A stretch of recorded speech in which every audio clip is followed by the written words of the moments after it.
Hello everyone, welcome to our channel జనస్తా. Hope అందరు బాగున్నారు అనుకుంటున్నా. ఎవ్రీవన్ ఇస్ డీప్ ప్రిపరేషన్ కావచ్చు. మేబీ అన్ని నోటిఫికేషన్స్ ఒకేసారి వస్తున్నాయని, గ్రూప్ 2 అని, గ్రూప్ 1 అని అన్ని చాలా థింగ్స్ అవుతున్నాయి అనుకుంటున్నా. అన్ఫార్చునేట్గా ఏంటి అంటే ఒక వీడియో చేశాను, బట్ రికార్డ్ అవ్వలేదు వాయిస్. Then I'm doing it again, అందుకే రేజ్ చేస్తున్నాను. చలో, ఏంటి అంటే మన ఫ్రెండ్స్ కొంతమంది ఇంగ్లీష్ గురించి చాలా భయపడుతున్నారు, ఎలా చదవాలి ఏంటి అని చెప్పేసి. ఫస్ట్ మీరు స్టార్ట్ చేయండి, then only it will come in to line. మీరు స్టార్ట్ చేయకుండా ఎలా అనేది చాలా తప్పు థింగ్. అండ్ ఆల్రెడీ నేను ఇంగ్లీష్ మీద ఒక వీడియో చేశాను, దట్ ఈజ్ ఎస్ఎస్సిసిఎల్ స్ట్రాటజీలో. బట్ సపరేట్గా నేను కూడా ఒక వీడియో చేద్దాము, సో దట్ షార్ట్గా ఎవరైనా ఒకటే వినాలి అని అనుకుంటే వాళ్ళు కూడా యూజ్ అవుతుంది అని చెప్పేసి. So this is that video. చాలా ఫాస్ట్గా కంప్లీట్ చేసేస్తాను, మీ టైం ఎక్కువ ఏం తీసుకోను. సో ఇంగ్లీష్ జనరల్గా ఏంటి అంటే కన్సిస్ట్ ఆఫ్ 3 పార్ట్స్ అండి. ఒకటేమో గ్రామర్, ఒకటేమో వొకాబులరీ, ఆ తర్వాత కాంప్రిహెన్షన్. ఈ గ్రామర్ పార్ట్ ఏంటి అని అంటే అందరూ చాలా ఎక్కువ దీని మీద ఫోకస్ చేసుకొని దీని మీద తక్కువ ఫోకస్ చేసేస్తారు. బట్ ఈ మధ్య డిసైడింగ్ ఫ్యాక్టర్ ఏంటి అంటే ఇంగ్లీష్లో అవుతుంది కాంప్రిహెన్షన్ అందరికీ. అండ్ అందరికీ డిసైడింగ్ ఫ్యాక్టర్ అవుతుంది, అండ్ డిఫికల్ట్ పార్ట్ కూడా ఇదే అవుతుంది అనమాట. సో ఫస్ట్ చూద్దాము మనం గ్రామర్ ఎలా కవర్ చేద్దాము అని చెప్పేసి. గ్రామర్ ఇస్ పార్ట్స్ ఆఫ్ స్పీచ్తో స్టార్ట్ చేయండి. లైక్ ఎన్ని పార్ట్స్ ఆఫ్ స్పీచ్ ఉంటుంది, 8 ఉంటుంది. నౌన్, ప్రొనౌన్, వర్బ్, అడ్వర్బ్ అందరికీ బేసిక్గా అనిపిస్తుంది. కాకపోతే ఎప్పుడైతే నీకు సపరేట్గా తీసుకొని వాట్ ఇస్ దిస్ అని అడిగినప్పుడు అర్థమైపోతుంది, అమ్మ ఇదేంటి ఇలా అడిగాడు అని అనిపిస్తుంది. So focus upon that. Then దానికి రిలేటెడ్గా ఏంటి అంటే మనకి ఎర్రర్స్ ఉంటాయి అనమాట. ఎర్రర్స్ కంప్లీట్ చేసుకోండి. ప్రతి ఒక్క దానిపైన ఎర్రర్స్ ఉంటాయి. పార్ట్స్ ఆఫ్ స్పీచ్ నౌన్తో రిలేటెడ్ ఎర్రర్స్ అనమాట, వర్బ్తో రిలేటెడ్ ఎర్రర్స్ అలా ఉంటాయి. So complete that. Then coming to voice and narration, దీనిపైన కూడా ఎర్రర్స్ ఉంటాయి, సపరేట్ పార్ట్ ఉంటుంది, రెండు కలిపి చెప్తారు. So cover that. Articles, sentence improvement అనమాట. Sentence improvement something related to errors లాంటిది, ఏదైతే మనం చేంజ్ చేస్తే ఏమవుతుంది అన్నట్టుగా ఉంటుంది అనమాట. సో దట్ ఏది కరెక్ట్గా పెట్టాలి, ఏ పార్ట్స్ ఆఫ్ స్పీచ్ పెడితే కరెక్ట్గా అవుతుంది. Figure of speech is something that ఏదో ఒకటి ఇచ్చి వాట్ ఈస్ దిస్, ఈ స్పీచ్ ఫిగర్ ఆఫ్ స్పీచ్ ఏంటి అని అడుగుతారనమాట. ఇది వర్బా, నౌనా, అడ్వర్బా అలా అనమాట. Then superlative degrees and also superfluous కూడా ఉంటుంది అనమాట. సూపర్ ఫ్లూవర్స్ ఏంటి అని అంటే రిపీటెడ్ స్టేట్మెంట్ లాగా. రిటర్న్ బ్యాక్, రిటర్న్ అంటేనే ఇవ్వడము, మళ్ళీ బ్యాక్ ఎందుకు. So they both are superfluous. Extra అన్నట్టు, ఎక్స్ట్రా వర్డ్స్ని తీసేయడం లాంటివి. దెన్ సెంటెన్స్ రీఅరేంజ్మెంట్, జనరల్గా ఇది మనం వొకాబ్లో చూద్దాం. Parajumbles. No will look in to vocab అనేది చాలా డిఫికల్ట్ పార్ట్ అందరికీ, ఎందుకంటే చాలా థౌజండ్స్ ఆఫ్ వర్డ్స్ ఉంటాయి అనమాట. మనం చిన్నప్పుడు నేర్చుకున్నాం ఆపోజిట్స్, సినోనిమ్స్. బట్ ఇప్పుడు కొంచెం డిఫరెంట్ అనమాట. ఈ సినోనిమ్స్, అంటోనిమ్స్ అనేవి చాలా గుర్తుపెట్టుకోవాలి. కాబట్టి జస్ట్ దీనికి ఇంకే షార్ట్ కట్ లేదు. You have to write all those words అనమాట. And you have to pick up at least 20 words. ఆ రోజు చదువుకొని మళ్ళీ నెక్స్ట్ డే చదువుకునేటప్పుడు మళ్ళీ పాతవి రివిజన్ చేసుకోవడం తప్ప.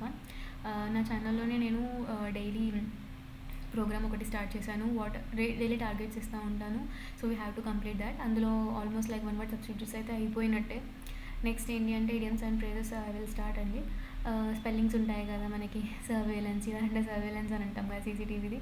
సో ఎంతమందికి సర్వేలెన్స్ అనగానే కరెక్ట్గా స్పెల్లింగ్ గుర్తొచ్చింది కామెంట్ చేయండి ఒకసారి కింద. Then coming to fill in the blanks. Fill in the బ్లాంక్స్లో ఏంటి అంటే ఏదో ఒకటి మిస్ చేస్తాడు, సంథింగ్ ఇది రిలేటెడ్ టు ఎర్రర్స్ కానీ సెంటెన్స్ ఇంప్రూవ్మెంట్ లాగానే ఉంటుంది. హోమోనిమ్స్, స్పెల్లింగ్ సౌండ్స్ ఏముంటుంది, ఫోన్ అలాగా అన్నట్టు సౌండ్స్ ఏముంటుంది, బట్ మీనింగ్ డిఫరెంట్గా ఉంటుంది. ఇది చూడండి, దేర్ అండ్ దేర్. డెఫినెట్గా మీరు ఖచ్చితంగా కన్ఫ్యూజ్ అవుతూ ఉంటారు చాలామంది. దేర్ ఒకటి, THEIR, దేర్ ఒకటి, THERE. దేర్ అంటే ఏంటి, అక్కడ అని అర్థం. దేర్ ఏంటి అని అంటే వాళ్ళది అని అర్థం. రెండిట్లో డిఫరెన్స్ ఉంటుంది కదా, అలాగా.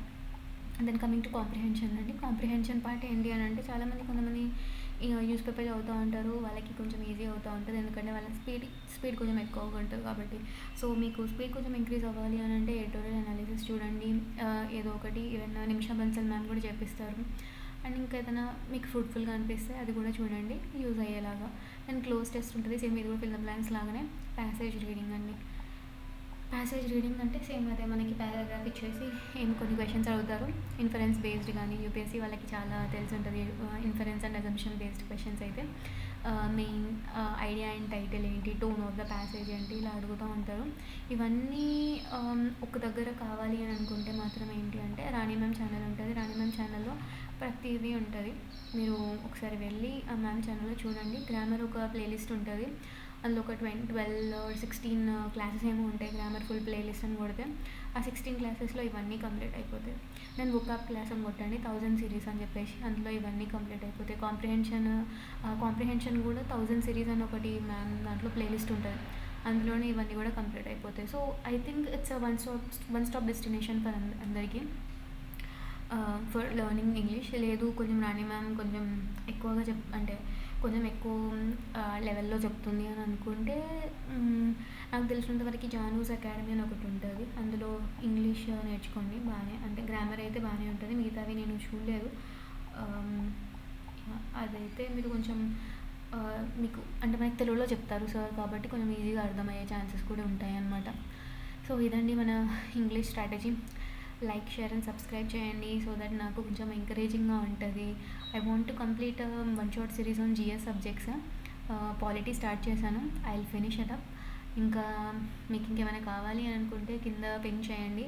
యాజ్ వెల్ యాజ్ ఇంకొకటి ఏంటంటే ఇది మన ఇంగ్లీష్ ఎస్ఐపిసి వాళ్ళు రాసే వాళ్ళు ఉంటారు కదా మెయిన్స్, వాళ్ళకి ఏంటంటే లెటర్ రైటింగ్ అది ఇది ఉంటుంది అని అంటున్నారు. ఒకరోజు సెషన్ తీసుకుంటా, లైవ్ సెషన్ తీసుకుందాం, కొంచెం ఇంటరాక్టివ్గా ఉండేలాగా చూద్దాం సో దట్ మీకు ఏం డౌట్స్ ఉన్నాయో అర్థమవుతుంది. గ్రూప్ 1 మెయిన్స్ రాసినప్పుడు నేను రాశాను లెటర్ రైటింగ్, ఇంగ్లీష్లో మంచి స్కోర్ వచ్చింది నాకు, 100+, 105 లేకపోతే 110 అట్లా వచ్చింది నాకు. So I think I will be able to guide better అని అనుకుంటున్నాను. అందరూ చాలా పాజిటివ్గా ఉండండి, ప్రిపరేషన్ మంచిగా కంటిన్యూ చేయండి. I will be there for you all. ఎంత హెల్ప్ చేయాలో నేను చేస్తాను. Just be positive and be confident అంతే. Thank you all. See you in the next video. Bye bye.